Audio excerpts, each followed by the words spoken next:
Hi there, Lindsay here, the Frugal Crafter. Today we are going to paint these avocados with oil pastels, and this is a time lapse, but if you'd like a real-time version of this tutorial, you can find it up now in Critique Club. Critique Club is a membership group. It's $5 a month, and as a member, you have access to all previous tutorials and prompts and stuff that I've posted over the last 5 years.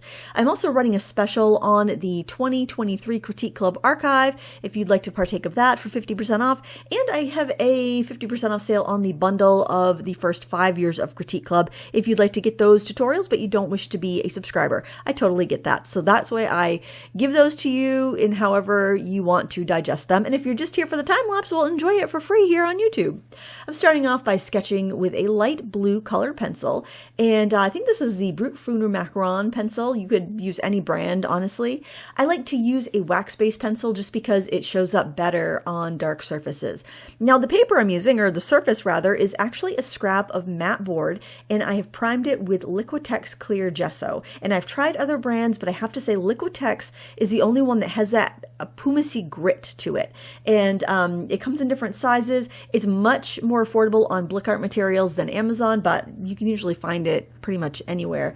I get a 32-ounce container and I just decant it into a smaller one, so I have that one in my studio going at all times. But I love that it just gives the surface more tooth, and it's a great way for me to reuse these scraps of matte board that I have left over after doing picture framing, because I frame my own artwork. So it just, it's a great way to get a little more use out of something. But the other cool thing about this is that you could do it over watercolor paper. You could do it over any thick paper that you have, and you can make a really nice pastel surface that's both good for oil pastels, soft pastels, and even colored pencils. So I can't speak highly enough of that product because I feel like it makes your other products work a lot better, and it's not that expensive, especially when you compare with expensive art papers. And right now here I'm just blocking colors in, and the reference photo I used was from the Food Paint Challenge on Instagram. So if you go to Instagram and you type in hashtag Food Paint Challenge, then you will see the different artworks that people have created from that challenge. And it's Dennis Fail Art that posts it every week, and I will put his link to his Instagram in the video description if you want to go check it out.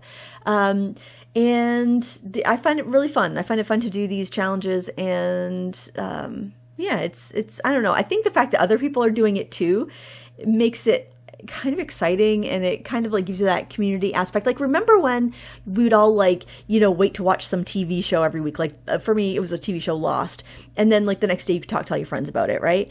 That's kind of what doing art challenges is like for me, because it's like I could do the art challenge and then I can look online and see what everyone else has done, and I can, talk with the other artists and just like kind of leave support, and it's just kind of fun. The pastels that I'm using are the Q-Lox pastels. They're square. They're a fairly new addition to Amazon. I don't think they're a new company, but the company Lightwish is selling them on Amazon. And I have the classic set and the Moriandi set, which is kind of like a muted set. And they're very similar in feel to the Mungio Soft Artist Pastels. Mungio, I think it's called Mungio Gallery Soft Artist Pastels. Or oil pastels. That's what they feel like. That just kind of like softer than, say, a Crayola Pentel, Craypa Expressionist, but not as soft as the Sennelier or like the Paul Rubens Haya pastels. So it's kind of, I would say, medium soft end of the oil pastel spectrum. So if you wanted to get more layers in, what you could do would be start off with a harder pastel and then work your way to your softer pastels, and you'd be able to layer up more because soft will stick over hard. Now for this shadow color on the coral plate, I used that coral red, but then I added navy blue over top, and those opposites, that orange color and blue, they're opposites on the color wheel. They desaturate each other, and since there's such dark colors, they will go into kind of a nice dark natural looking shadow. So that's why I did that rather than using black. I like to wait to the end to use black because that's my darkest value, and if I need it, it's there. If I get to the point where things are looking muddy, I don't have enough dark, I can always pull that black out. But if I don't need it, then I don't have to use it, because sometimes black can feel like a void or just a hole in the painting, and that's not what I'm going for. But if you're not getting that depth, then you can always pull it in at the last minute. So that's what I like to do as far as adding black to my paintings. You can do whatever you want. It's your life. You create how you want to create. But that would be my advice if you're kind of struggling with shadows. And we're still blocking in. Can you believe it?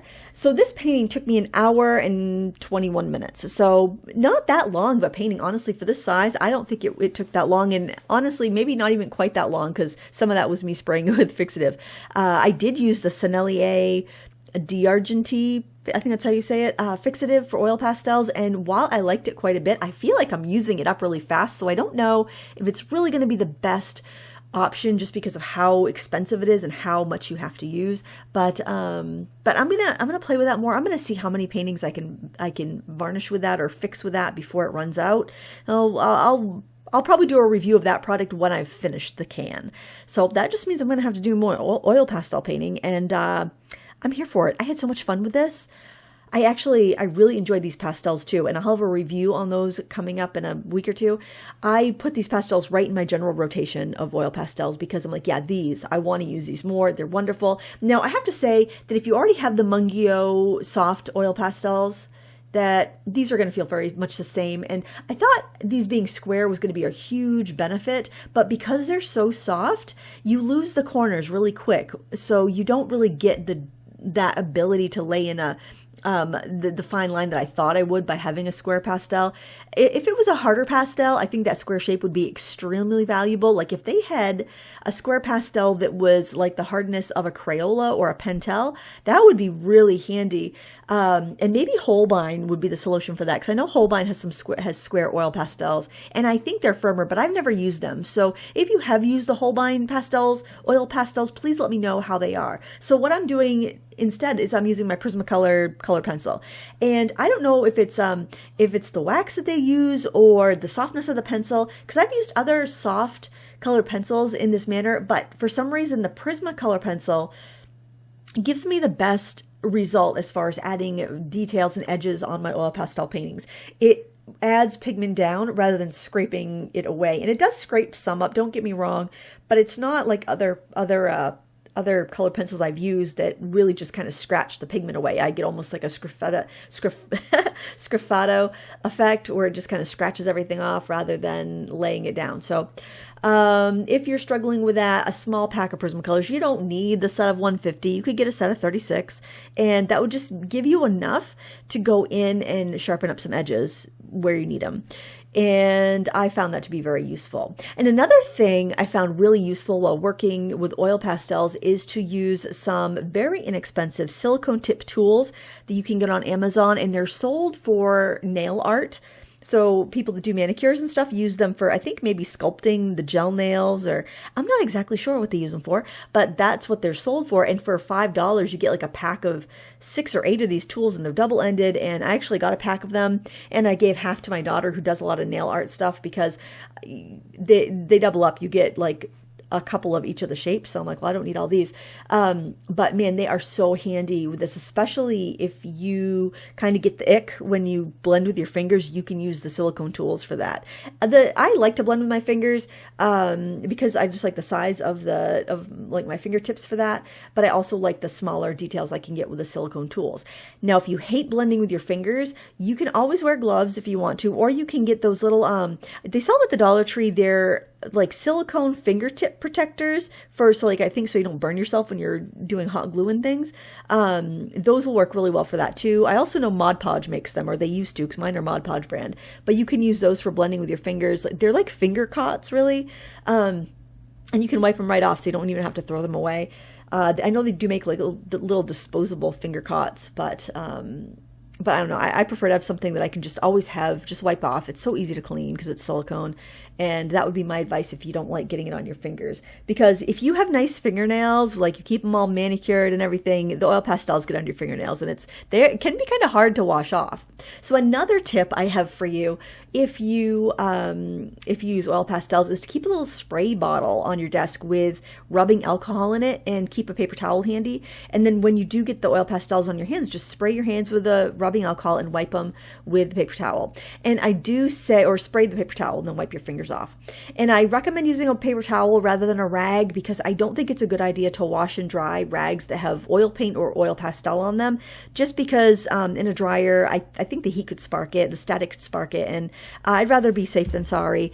So I just use a paper towel, and then I use that for like cleaning off my colored pencils and cleaning off my pastels because they will pick up other colors as you're overlaying them.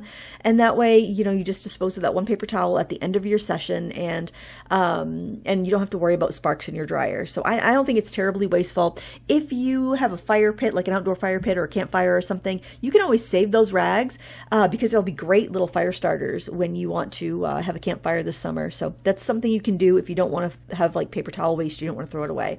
But I am kind of a I'm kind of a like really safety conscious when it comes to like fire and stuff. So like I actually have a metal tin that I will put oily rags in. I will douse the oily rags with water and just throw them in a metal tin until trash day. But I'm probably a little extreme. The oil pastels do not carry the linseed oil that could spark like oil paints do. So it's probably a little bit overkill, but I always figure if I'm going to give advice, I'm going to give it more leaning on the side of safety advice on my videos. I just really, really enjoyed painting this, and I liked how I was able to layer up. And if you're getting to the point, especially with these soft pastels where these soft oil pastels where your pastels aren't sticking anymore, what you can do is take a break, maybe even leave the painting for a couple of days, leave it alone. Those pastels will dry out and set up a little bit, especially if your work area is cool, and then you'll be able to layer up. So when you've been like rubbing the paper and you've been blending, there's a certain amount of friction heat there, and then the pastels are soft and a little bit gooey. But if you can leave them be, let them cool down, maybe work in a cooler area, you can set them up a bit so you can go in and add those highlights on top. Now here I am going in with some black because I didn't feel like my values were dark enough, and I added it in the shadow of the avocado, the shadow of the plate, and even on the avocado skin, like the little ridge of skin on the outside of it, just to kind of harmonize that color a bit, because when you're adding black, you don't want that black hole effect. You want to mix it into other things. Notice there's no pure black by itself here. There was black over the shadow I already made. I'm putting black over that shadow from the pit on the skin, and that's the nail tool I was telling you about. I'm blending it in with a nail tool, and I had residual black on the nail tool, so I'm bringing it around and adding it into other shadows here and there, so that black does not become a black hole. It becomes a part of a local color, and it just becomes a lot more realistic, and it makes sense. It doesn't seem like, what's this color that she hasn't used at all during this painting that she's bringing in out of nowhere?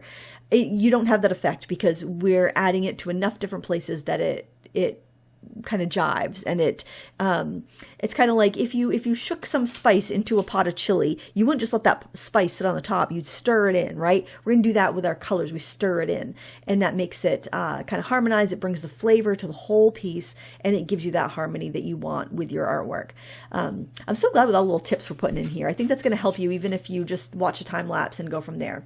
So I was really happy with this, but I'm noticing a sheen, like a waxy bloom on this, and if I hold it away from the light, it looks a lot more true to the colors, but when the light's bouncing off that, it's very, very bloomy looking, kind of like how colored pencil work gets.